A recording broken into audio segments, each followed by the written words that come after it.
네, 결국 기아 타이거즈와 파노니는 결별을 선택했습니다.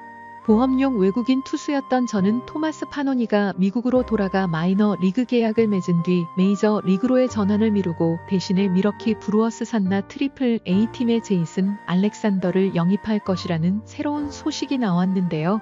알렉산더 역시 구위가 딱히 좋지 않은 것으로 알려져 논란이 되고 있습니다. 시청 전에는 구독과 좋아요를 부탁드립니다. 지난 19일 파이가 메이저 리그 진출을 위해 시카고 컵스와 $80만 달러의 계약을 체결했다는 사실이 알려졌죠. 파노니는 초청 선수로 내년에는 시카고 컵스의 스프링 캠프에 참가할 것으로 전해졌습니다. 파노니는 기아 타이거즈의 보류 선수 명단에 포함되어 있었고 재계약 가능성이 아직 없었음에도 불구하고 미국으로 돌아가기로 선택했습니다. 기아는 보험용으로 파노니를 묶어두고 새로운 투수 2명을 찾고 있지만 아직 한 명도 계약하지 못한 상황입니다.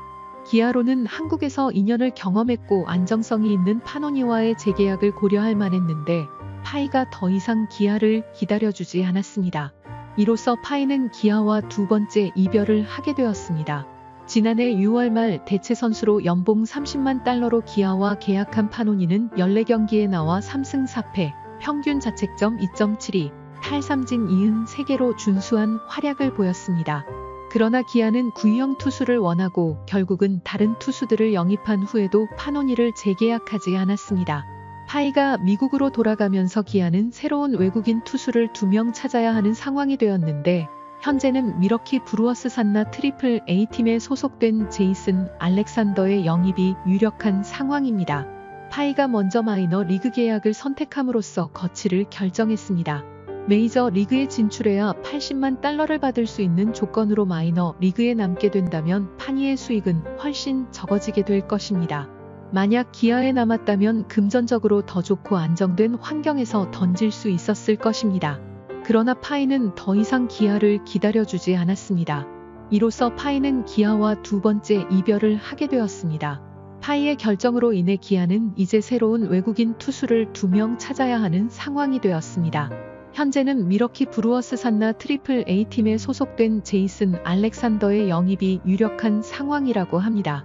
알렉산더는 메이저 리그 통산 18경기에서 2승 3패, 평균 자책점 5.40을 기록했지만 구위가 그다지 좋지 않고 부상 이후 구속도가 떨어진 상태라고 합니다. 이번 영상은 여기서 마치겠습니다. 재미있게 보셨다면 구독과 좋아요, 알림 설정을 해주시면 감사하겠습니다. 그럼 오늘도 시청해주셔서 감사합니다.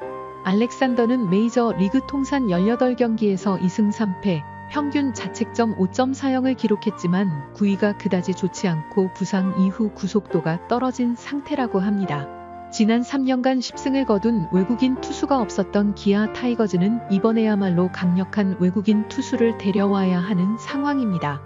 이후 기아는 파노니의 보류권을 풀었지만 KBO 다른 팀에서는 그를 찾지 않았습니다.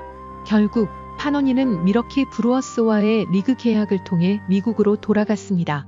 그러나 기아는 새로운 외국인 투수인 앤더슨과 메디나의 성적에 만족하지 못하고 그들을 모두 방출한 뒤 다시 파니를 찾았습니다. 결과적으로 올해 7월 초에는 연봉 $35만 달러로 파노니를 재영입했습니다. 파노니는 재계약 전을 치른 후 지난해를 떠올리며 재계약할 만한 성적을 냈다고 생각했지만 조금 섭섭하다고 말하기도 했습니다.